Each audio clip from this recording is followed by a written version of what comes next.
Hi, and welcome to Bestie Book Reviews. I'm Mandy, and I'm here with my bestie. Oh, I'm Jessica. I'm Mandy's bestie. All right, on today's episode of Bestie Book Reviews, we're going to talk about our favorite books we read during 2022. Now, this does not have to be a book that came out during 2022. It's just our favorite read that we happened to read over the past year. And with the exception of a few books, I honestly don't really know if I know when they came out, but maybe that's something I should start paying more attention to. Yeah, well, yeah. All right, you want to go first? Sure, we chose 5, right? Yes. Yeah, out of all our books, they're in no particular order. We just grabbed 5 that we haven't talked about that are on our favorite list of the year.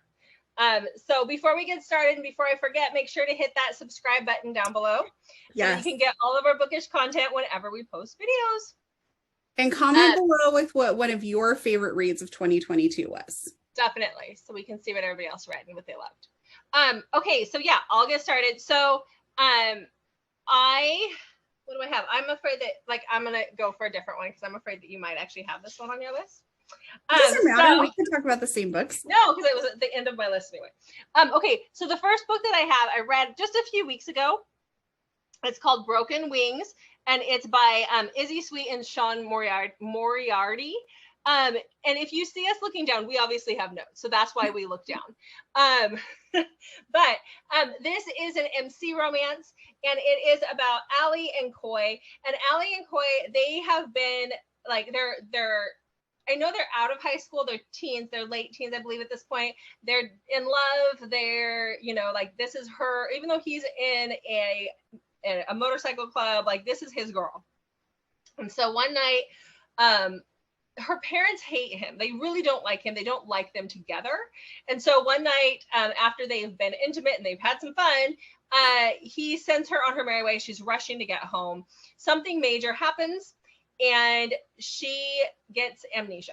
She wakes up with amnesia. She doesn't have full-fledged amnesia. She has it for a chunk of time. Wait, why am I just now hearing about this book? I told you to read this book. We've had this discussion. Broken Wings. I'm writing it down. I'm gonna go read it. Mandy loves amnesia stories. So she has amnesia. So when she wakes up, she doesn't remember her time with Coy. She doesn't remember it's a 5-year span or 3 years or 2. I can't remember. It's this chunk of time that she cannot remember at all what happened. So she wakes up. Her parents move them away.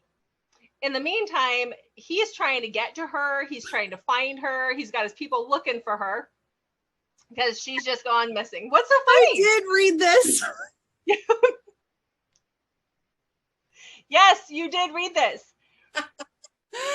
Oh, sorry. You remember now? Yep. So she wakes up. She's got no recollection of the last couple of years, but she's pregnant.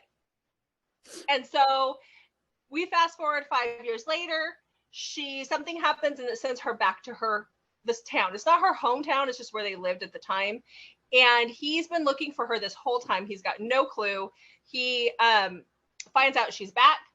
He hunts her down and he sees the kid. And he knows that that's his kid, obviously. He just knows that that's his kid. And he sees her and he's like, "You're mine." And she doesn't remember anything. So this one, I really, really, really loved it. It was one of my favorite MC romances. MC has to be done a right way for me. This was done the right way. And I love that whole mystery baby thing. I'm sorry, I know some people don't, but I love a mystery baby if it's done right. So this is one that was done right because she doesn't remember him. So I gave it 5 stars and I loved it. I really loved it. It was good. It was good. Yeah, it was good. It was good. Yeah. Okay, what's one of yours? Okay, one of mine is Reason to Believe by Rebecca Yarros, I think is the name. Have you read this? No, but I've read a few Rebecca Yarros. Oh, okay. This one is fantastic. You would actually love it because she's a teacher at a preschool, and one of her students and the younger sibling end up in foster care, and CPS, the social worker, basically shows up at the school, and she's friends with the social worker. So she agrees to keep them while they're trying to track down some family. And then she ends up keeping them permanently, but she has nowhere to go with them because she's like a single woman, young, like she doesn't have anywhere to go. And so her brother's best friend is a hotshot firefighter, but it's like not like a hotshot, like an actual hotshot firefighter.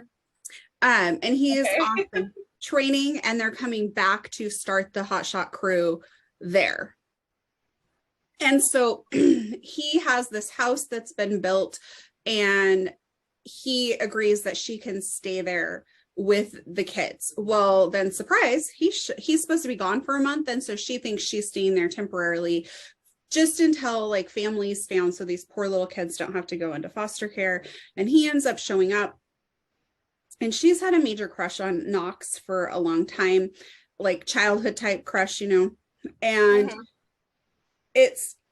he agrees to a fake relationship so that they can keep the kids, because the alternative is like they have to go live with this older couple, and it's just one of these things. So they pretend that they're a couple, and they actually like it's a really cute story. They actually like parent these kids together, and like drops offs and daycare, you know, all that stuff. And it's just a really great love story. Obviously something happens and things kind of fall apart, and it's a really good one. The kid aspect is just totally different because like the responsibilities are just kind of thrust upon them. But yeah, it was a great read. You would love it because you like books with kids in it. I do. I like books with kids, as long as the kids are done right. It gets on my last nerve sometimes when you go, is this out there ever been around a kid? Because when they have the toddler talking like they're 14, I can't do it. Yeah, no, it's written really well. Yeah, I'll check that one out. So then the next one that I have is Rowe by Dylan Page. I know I told you about this one, Mandy. You're probably gonna laugh about this one again too. So this book is gonna be like, I've never heard of it, and then it turns out I did. Yeah, I know we've talked about it. I don't think it's up your alley, but we've talked about it. So this book is set in 1973. And I know why Dylan Page said it in 1973, because she doesn't like the whole like having satellite and GPS and cell phones and all that stuff. You want that out. You have to suspend all of that to believe this book. So it's set in 1973. There's these 4 girls who are, I think they're living in like Oregon, the Pacific Northwest, or somewhere over here in our neck of the woods. And they're going to go on a kayaking trip. We have kayaks because, you know, that's what we all do here in the Pacific Northwest for the most part. And I'm like, no, I wouldn't do this. I would not take this trip. Sorry, but no. Anyhow, they decided to kayak this national park that has just been opened, or at least that's the story. It's just been opened to the public. Nobody's been there in years. There's these stories of people going missing, of them finding just the bodies and no skulls. Like there's some stories to this. There's background to it. But the girls decide to go off there, trusting their friend to have the right path for the kayaking trip. It makes me think of the movie The River Wild with Kevin Bacon and I can't remember the lady's name. I love Kevin Bacon and his goat songs. Side note. Yes. Oh, Mandy and the squirrel. But yeah, so it reminds me of the movie River Wild. But anyhow, so they're going down there. They get off their path where they're supposed to be. The person who was leading it was not paying attention, and somehow they get separated. They end up going down rapids they're not supposed to. The 4 girls get separated. So Kate gets found in the middle of the night by these people. Now they're in the middle of this forest. You don't have people flying over. It's restricted. Like you just don't. They're like cavemen.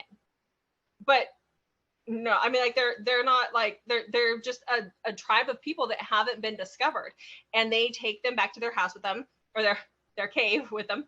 We take her back there, and Rowe is the guy who is her age, who they develop a relationship with. He sees her, and he's like, "Yes, that's my woman." and he drags her back to his cave, clubs her. He doesn't club her over the head and take her back, but I like that I do, type of a story, though. I really do. I like that, and I like the fact that he doesn't speak her language, so there is that language barrier, and it's just the whole "I'm going to keep you no matter what." I mean, obviously there are some flaws in this book. There's more that's going to come out. Dylan's currently writing them, and I've seen some people discuss the fact that it's called Rowe because it has something to do with Roe versus Wade. And it totally doesn't. Dylan Page has actually said, I saw that one of the people I watch, one of the other booktubers was saying that. And I'm like, no, because Dylan Page has come out and said the reason why, the way she came up with the name Rowe for the character was the song Row, Row, Row Your Boat was stuck in her head when she was thinking about them rowing their boat, like on their kayaks going down the rapids. And so that's where it came from. So it's really not, unless I missed something where she said it was a political statement, it is not a political statement. But that's okay. I'm sure a lot of people think that, but it's not. So I enjoyed the story. There's more to it. We meet other tribes. There's the 3 other girls are still missing. And so you have that it's set up to do multiple, but I love that like barbarian caveman just club you over the head and guess you're stuck with them kind of romance. So I did enjoy that one quite a bit. Okay. Yeah. So my next book is Don't Kiss the Bride by Carian. I loved this book. It's about a man, I can't remember. He is 30, what is he, like 33? Yeah, he's in his low, like the early 30s, I think, if I remember right. And his name's Jude, but everyone calls him Lucky. She's Skylar, she's 18. Her home life sucks. Her dad's gone. She lives with her mom. Her mom is a hoarder, and it's so bad that she comes and goes out her bedroom window, has her door barricaded so her mom can't actually get in there to like hoard more stuff. Like it's her mom definitely has like a mental illness with the hoarding situation. She has like a little mini fridge, and she has like a whole bunch of food aversions based on like traumatic things that happened in growing up in a home where things are hoarded, and like food would get moldy and gross, and like she talks about expired milk and stuff like that. So she has a lot of food aversions. So she's a little quirky, but not because of her circumstances. So she comes and goes through this window. She has a cat that she loves that she takes care of. And because of her food aversions, she doesn't take the best care of herself, I guess would be a good way to explain it. And she ends up passing out on a sidewalk, and Lucky, who works construction, sees her and tries to help her, just like being a concerned citizen, you know, like nothing's going on. He's just like, oh my gosh, this girl just like, you know, collapsed. And he kind of gets to know her a little bit. And well, I can't remember exactly. I think he follow her home, or he drops her off and like watches or something like that. And somehow he climbing in the window. He discovers what's going on and discovers that like just how shitty of a situation she's living in. Pardon my language. We haven't really talked about like our language on our our channel. Good. So he over time really starts to care for her and decides like he needs to help her. So he decides that he will marry her. So she his medical insurance, right? Yeah. So he can go on his health insurance because she really needs like some medical help, and she can't afford it. She can't afford some medications that she needs and stuff. And this is never like her coming to him trying to get him to solve her problems. Like she's trying to take care of herself. She has a plan, but she's just not able to take care of herself as she should be because of her circumstances. She's trying to finish high school. And so he basically forces some of this out of her and decides, well, I'm going to help you. I'm going to marry you so you can be on my health insurance so you can get healthy and like live your dreams. Basically, you're going to come stay with me because you're not living in this filth anymore. Like it was really, really bad. And so that's where Don't Kiss the Bride comes from. They get married and their one rule is like, don't kiss the bride, haha. But they do end up kissing because isn't it like the priest, the person who marries them, I don't know if it was a priest, the person who It was married like a them, just for the peace, I think. yeah, is like, you may now kiss the bride, and it sort of just happens spontaneously, but there's some spark there. And then it's just kind of, I would definitely call it a slow burn to them getting to a relationship point. There's definitely the angst because there's people who intervene on Skylar's behalf who are like, whoa, wait a minute, like what is happening here? You're older. And I think he was also in trouble when he was younger. Wasn't he like, I can't remember. Think so. I don't remember. I read this a year ago summer on our way home from Eastern Washington, so I don't remember. It's been a while. Yeah. So anyways, it's just a slow burn. There's definitely angst. Like, I love the age gap when there's angst there, like where people are like, you should not be together because of the age. All about the angst. Yeah, so it's very angsty in parts, but it's a true love story of two people who really should never have fallen in love with each other, who truly do love each other. Yeah. So yeah, it was I would recommend it. Definitely. I personally don't think Carian Cole could write a bad book. I wish she would write more. Good books take time. I know. They do. They take time to come out. I know. So, okay. So then the next one for me is Pen Pal by JT Geissinger. Oh, gosh. I love that one. Was this on your list? I wanted to put it on my list and I picked something else. So I actually wrote a new list of like books where you're blindsided or there's severe devastation. I'm like, when we talk about those books, it's got to go there. When we do that video, there you go. Yeah, I can't say a whole lot about this book because it's going to give away the whole book. Go into it blind. What I will tell you is it's a story about Kayla and Aiden, and Kayla's husband has just passed away. She's living in this big Queen Anne style home in the Seattle area. I will say that when you do read it, we don't have lightning storms like that. Okay, we don't. But that's okay. Did that stand out to you? It drives me nuts. I'm like, we didn't have that. We get storms sometimes. Lightning rarely ever touches the ground. We only have lightning and thunderstorms in the summer if it's hot and then it starts raining, and that happens once in a while. At least up here, we do get them, just not like that. Anyhow, she did a great job. The book is so good. So Kayla comes home from her husband's funeral, and she finds a letter on her kitchen table from this person from the state penitentiary, and so she reads the letter, and I can't remember exactly what it said. Basically, something like, he'll wait. And so she's like, what? And we just had like one line. And then she wrote him back and like, what are you waiting for? And he's like, for you, for as long as it takes. And she's like, come again. Anyhow, she starts writing to this guy. And then one day he shows up on her doorstep. I mean, and really that's all you need to know. Like, I remember going into this book thinking it was one thing, and then it turned out to be something completely different. And we were camping at the time, and I was like, I have to tell Mandy, but we had no cell service, and I had to wait till I got home to be like, you have to read this book. It was just so good. But really, I mean, you have to go into it pretty much blind. Do not look anything up about this book. Just read it. If you like any sort of romance, read this book. Yes, exactly. So good. And I think the ending, which we're not going to give it away, but the ending is a little bit different from what you would expect in a romance. And I know that there was a little bit of controversy over that, but it is still an HEA. So, a HEA. I mean, it's a HEA. Mandy likes to call it a HEA. It's a HEA. So there's that. Okay, so what's your next book? Okay, The Wrong Heart by Jennifer Hartman.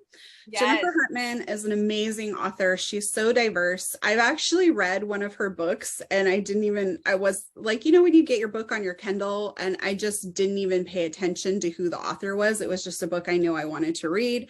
And then like halfway through, I realized it was Jennifer Hartman, and it's like she doesn't have a formula she follows when she writes books. Like, her books are very different and diverse. But The Wrong Heart, an author that can make you cry within the first few pages is a good author. Like, you don't have much time to connect to characters when tragedy strikes in this book. And that's the whole point of the book, is her husband dies and his heart is donated to someone, and she goes searching for that.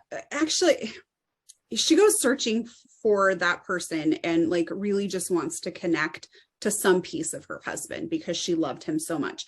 But in those first few pages when her husband dies, oh my gosh, cry. Like I was like sobbing, and I'm like, wow, how powerful of a writer are you when you can make me cry for a character that I just met?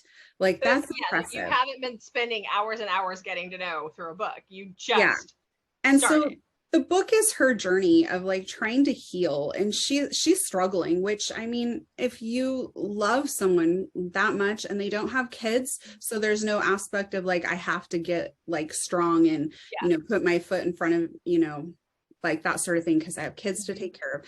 So you can really kind of understand where she's coming from, and it's kind of her journey of trying to get better. And it is a rough one. I would definitely maybe check for triggers. There is some suicide, and it's just her journey, and she meets someone and it's their journey together, and it's really powerful.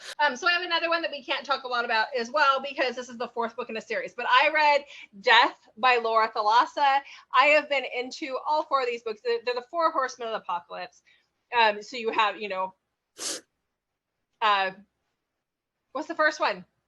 Pestilence, war, famine, and then death. Took me a second. So this is the fourth book in that series. I love the whole series. It's just, this is my Mystic book copy, so it's the cover looks different. Very pretty. Isn't it pretty? It's just gorgeous. So this is obviously about the fourth horseman of the apocalypse, Thanatos. And he is here to destroy it all. His brothers have come before him, and their stories have played out, and they didn't play out the way that the four horsemen of the apocalypse were supposed to play them out because women got involved. So yay for those women. But he meets, like the first time he meets Lazarus, who is our female character, he's in her village and he like destroys the whole village, but it doesn't kill her.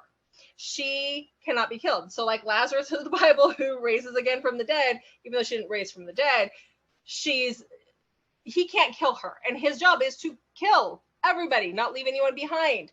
And so she actually makes a pact with somebody, a group of people who are very important to the story, to seduce him and kill death before death finishes us all off. And so this is the culmination of years and years worth of, you know, writing these books. This is the last one. This is the end of the story. Oh man, I never thought I'd say this. I never thought I'd utter these words, but my God, death is hot. So, death. Your mom so I did would enjoy not this one. approve. My what? My parents would not approve? Your mom would not approve of this series. No. There's biblical passages in the beginning.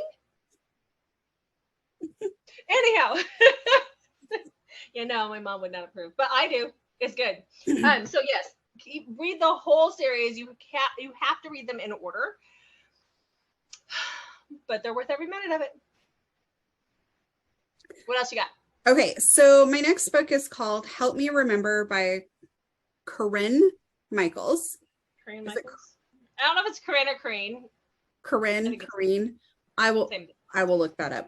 So it's Help Me Remember, and it came out, I think, this year in June, and it is an amnesia book, as we know from the start of this video. That's one of my favorite reads. This is probably my favorite amnesia book. She wakes up in the hospital and finds out her brother is dead. She has no recollection, but she was with her brother. There is an investigation going on, so she is under strict orders, as are her family and friends, and his family and friends her brother was married and has friends, and so everybody they're all in the same town, so it's like a small town type thing too. But everybody is under strict orders to not give her any information because they want her to remember and it to be authentic so they can go after whoever killed her brother. And she, again, is the only witness to this. So everyone is taking it very seriously and they won't tell her anything. And they're hoping she'll just remember on her own. Spencer is one of her brother's close friends, and he is an investigative reporter. And so he agrees to help her try and put back the pieces of her life. And so they end up spending a lot of time together during this time. And she starts to really fall for him. And she feels like he's looking at her like the same way, like he might be falling for her. So she's almost in a, like a, not a panic, but like a, oh my gosh, do I actually really want to find out where my life was? Because I'm kind of liking him. And then she finds an engagement ring that's hidden in her house. And she's like, Oops. I was engaged. But again, nobody can really give her any information, but nobody seems to know either. And then, so she's really starting to feel like, I don't think I want to know, because she's spending all this time with Spencer and really enjoying his company. It's a really good read. Mm-hmm. I highly recommend it. I don't want to talk too much more because there's stuff that you just don't want to know. I will say that I actually went back and reread parts of the book as I started to figure things out, just because it was that good. I wanted to like reread it knowing what I knew. And it was really good. And it has led me down a path of trying to find another really good amnesia book. And I have not found one like that. All right. Okay. So my last one is, okay, this one I chose for fun. This is a fun read. I chose it for the representation. I'm just going to put that out there. Because there were a lot of books I could have chose from on my favorites list, but I really love this one.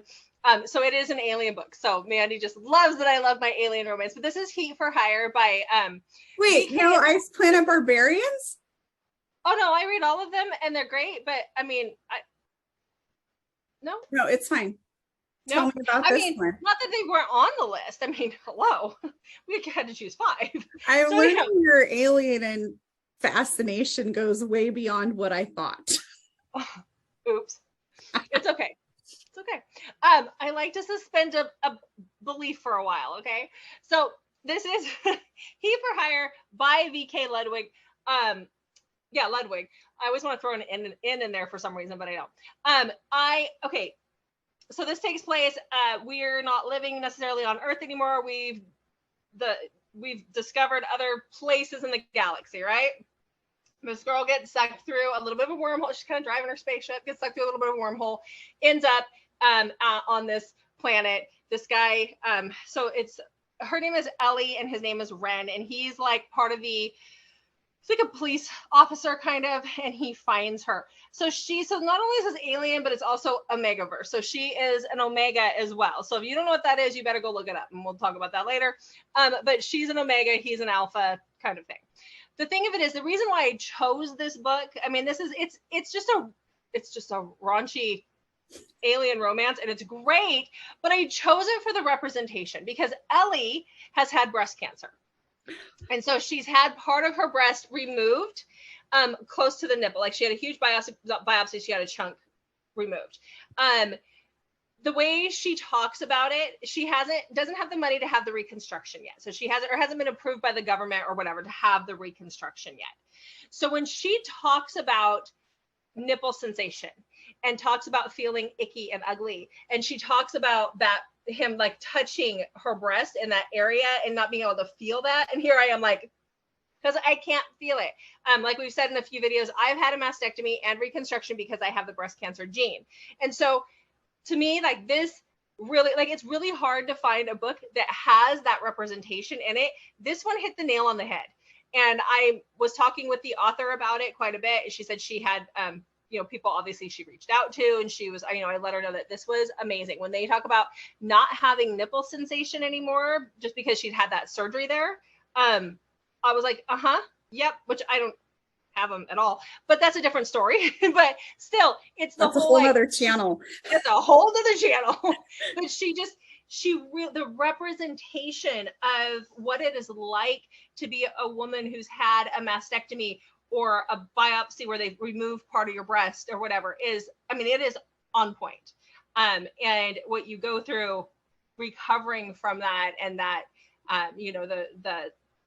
the feelings that you have about your own body and stuff. And so that's why I chose that, because that was just, for me, I was like, I don't even care about the weird alien smutty situation. I mean, it was fun, but it was the representation that really hit it for me. I didn't realize that was the alien book. I know I remember us talking about that book. I didn't realize they were aliens. Well, he is, she's not. He is, sorry. I didn't realize that. Yeah. So I think he's kind of purple. You just got it all in one book right there for you. I did, but it was just so good. So yeah. Okay, what's your last one? Okay, my last one is by Max Monroe, my brother's billionaire best friend. And I could have picked a whole bunch of books for my top 5 because I had quite a few that I loved that I read this year. But I picked this one because it was a little different, but also because it was hilarious. I read it. I can actually tell you when I read it. I read it when we were driving to the airport for spring break. So, and I can like remember so many specifics from it that I'm like, this has to be one of my favorites. Like, because Mandy doesn't remember much ever. Because so much stuck with me. So this is about, her name is Mabel, but everybody calls her Maybe. And she she just comes back from college. She was working in her parents' flower shop. She's a little awkward, but not like totally bad, but she's still a virgin. And she's just graduated college. So you can kind of see where this is going. And her brother's best friend is a billionaire, obviously. And she like had the hots for him when he was younger. Her brother's a little bit older than her though. So she has not seen him in years. And she ends up seeing him when she's at the flower shop, but he does not recognize her and doesn't realize who she is. And she's awkward and weird, and it's hilarious. Mm-hmm. But she ends up having to have her wisdom teeth out. And so her dad takes her, and she's drugged out of her mind afterwards. And she had stolen his phone number from the flower shop and had put it in her phone and sends like all these pretend texts to him, like trying to open up like conversation, and she deletes them and like decides not to. Well, her brother had given her number to his best friend Milo and asked him to just check in with her while she's back in town living with the parents and stuff, because he's out, he lives somewhere else now. So they both have each other's numbers. So he gets this text from her that is basically, she's like, "Great day, dear gentleman." And then it goes on and she ends with, "Deflower me, please." Oh my gosh. And so the next day she wakes up and she's like, "Milo texted me weird." So she looks in her texts and realizes that he didn't text her, that she texted him all this like crazy rambling on stuff. And it's what happens after that. But the book is so funny, like literally laughing out loud while I'm reading this book. But like just thinking of that, the mortification of texting this hot guy you had a crush on, like, and pretending that you're like, I don't even know, like, "Great day, dear gentleman, deflower me, please." Like, it was just so funny. Wait, when did you get your wisdom teeth out? I was like 18 or 19. So maybe was it our senior year?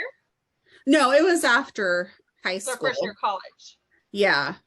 So because I don't remember getting to experience that, by like getting the weird phone calls or anything. And I only had my top, I didn't have my bottoms. So mine were removed right after my husband and I met. So I was 24 and they just pulled them out. They just went, "Oh, they're in, and they just pulled them out." And I was like, "What? I can't even miss work? I don't get any good drugs?" Like, no. I got ripped off. I'm sorry. Although I am looking forward to the kids getting their wisdom teeth out. This is going to be like the best blackmail stuff ever. So I loved it because it was funny and it was a romance, but it's really stuck with me. So I'm like, it has to go in there. Yeah, definitely. All right. So there you have it. Some of our favorite reads from 2022. Yeah. Make sure to comment below with your favorite reads, and make sure you like and subscribe to our channel so you can come back and just enjoy the craziness that is our friendship and reading. Yes, definitely. Yep. So we'll see you guys next time. Join us again for Bestie Book Reviews.